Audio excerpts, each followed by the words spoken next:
Bharatiya Janata party ने लोकसभा चुनाव के लिए अपनी तैयारियां शुरू कर दी हैं। भाजपा ने देश के 4000 जगहों पर डब्बा पार्टी करने का तय किया हुआ है।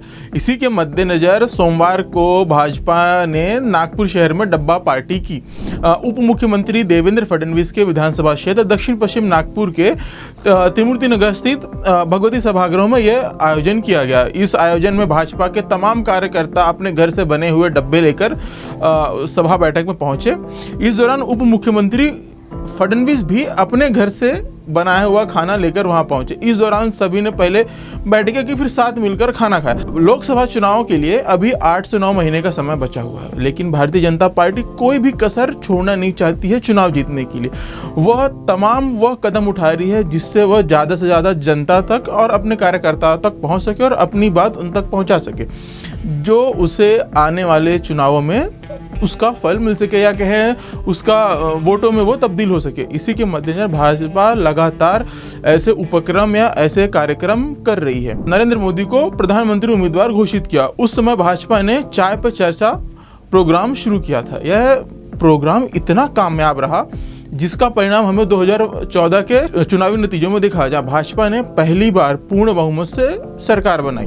वहीं 2019 के समय भी इसी तरह के कई कार्यक्रम भाजपा ने किए थे, जिसका उन्हें सुखद और अच्छा परिणाम चुनावों में देखने को मिला। यही कारण है कि भाजपा 2024 के पहले इस तरह के फिर से वही कार्यक्रम कर रही है, जिससे वो अपनी बात अपने कार्यकर्ताओं और लोगों तक पहुंचा सके। डब्बा पार्टी का मुख्य उद्देश्य जो जमीनी हकीकत है उसे जानना है। भाजपा के जो शीर्ष नेतृत्व का मानना है जो भाजपा की जीत का जो असली श्रेय होता है या असली जिनको अगर कहा जाए वो कार्यकर्ता या बूथ लेवल के नेता होते हैं। इसी के मद्देनजर डब्बा पार्टी का मुख्य उद्देश्य इन बूथ लेवल के नेताओं को या अध्यक्षों को जोड़ना है, उनसे ज़मीनी हकीकत को जानना है, ताकि चुनाव में उसे किस तरह जो उनकी कमियां हो या जहां वो पिछड़ रहे हैं उसे पूरा किया जाए और अगले लोकसभा चुनाव में मजबूती के साथ उतरा जाए।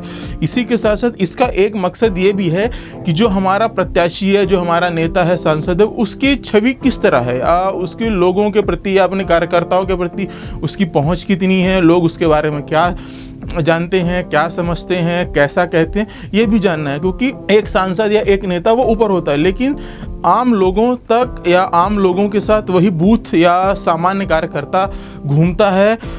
उन्हें पता होता है कि जनता हमारे नेता या सांसद विधायक के बारे में क्या कहती है। इसी सभी को ध्यान में रखते हुए भाजपा ने यह कार्यक्रम शुरू किया। भाजपा का साफ मानना है कि अगर यह कार्यक्रम सफल हुआ तो 2024 के चुनाव के पहले उन्हें बहुत मजबूती के साथ या कहे बहुत अच्छी तरह इसका परिणाम उन्हें देखने को मिल सकता है। 2024 के चुनाव में समझ लीजिए कि 8 से 9 महीने का समय बचा हुआ है। इस दौरान जो विपक्षी दल है वो भी पूरी ताकत के साथ चुनावी मैदान में उतरने की बात कह रहे हैं। कांग्रेस हो या अन्य दल हो या यूपीए गठबंधन या इतर जितने भी दल हैं वो सभी एक साथ आकर भाजपा के खिलाफ लड़ने की बात कह रहे हैं। हालांकि ये कितना सफल होगा कितना नहीं ये तो अभी भविष्य के गर्भ में है, लेकिन इस चीज़ को ध्यान देना होगा कि ये पहली बार है 2014 के बाद जब सभी दल इतनी मजबूती के साथ एक साथ चुनाव लड़ने की बात कर रहे हैं। 2019 के समय भी इसी तरह का प्रयोग किया गया था, लेकिन यह सफल नहीं हो पाया या कहें कि नेताओं के बीच समन्वय नहीं बैठ सका। लेकिन 2024 के चुनाव के समय ये ऐसा होता हुआ दिख रहा है कि सभी दल एक ही टेबल पर आ सकते हैं और मिलकर चुनाव लड़ सकते हैं। कांग्रेस हो, आम आदमी पार्टी हो, ममता बनर्जी की तृणमूल कांग्रेस हो या तमिलनाडु की डीएमके हो या अन्य सभी पार्टी, चाहे महाराष्ट्र में देख ले महाविकास आघाड़ी हो, उसमें 3 दल शामिल है, शिवसेना, उद्धव गुट, एनसीपी और कांग्रेस। ये सभी जन एक साथ मिलकर चुनाव लड़ने की बात कर रहे हैं ताकि भाजपा को हराया जा सके। इन परिप्रेक्ष्य में महाराष्ट्र की बात करें तो महाराष्ट्र में लोकसभा की 48 सीटें आती हैं। वर्तमान में 2019 की बात करें तो भाजपा और शिवसेना जो पूर्ण शिवसेना थी उस समय, मतलब उद्धव गुट और शिंदे गुट एक साथ थे, उस समय भाजपा ने करीबन 41 सीटों पर जीत हासिल की थी और वहीं 6 सीटों पर शिवसेना एनसीपी गठबंधन को जीत मिली थी। लेकिन अभी 2019 और 2024 की जो परिस्थितियां वो पूरी तरह बदल चुकी हैं, क्योंकि जो शिवसेना पहले भाजपा के साथ थी अब उस शिवसेना में वो 2 भागों में बट चुकी है।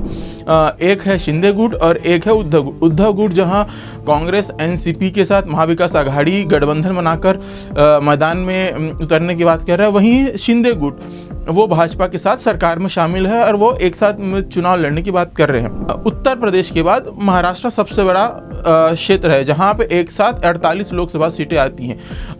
दिल्ली के लिए दिल्ली में सरकार या कहते हैं कि जो अगर दिल्ली का जो रास्ता है वो यूपी होके जाता है, लेकिन इसी के साथ साथ ये महाराष्ट्र होके भी जाता है।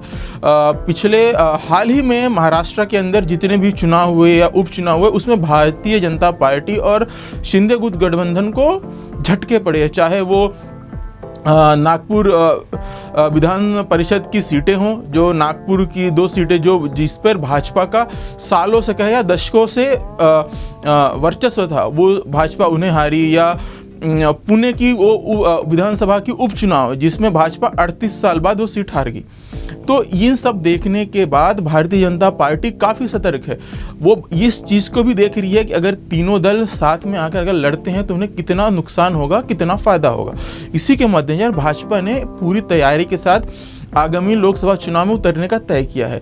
हमारे सूत्र ये कहते हैं, जो हमें जानकारी मिली है उसके अनुसार ये जो डब्बा पार्टी है ये महाराष्ट्र के जल्द ही अन्य हिस्सों में भी आपको देखने को मिल सकती है, चाहे वो भाजपा के हो या शिंदे गुट के हो। जो जानकारी है उसके अनुसार ये सभी जगह ये डब्बा पार्टी का आयोजन किया जाएगा, जिसमें पार्टी के तमाम बड़े नेता, जिसमें से प्रदेश अध्यक्ष हो, उप मुख्यमंत्री हो या अन्य को बड़े नेता इसमें शामिल होंगे और अपने कार्यकर्ताओं से जमीनी हकीकत जानेंगे।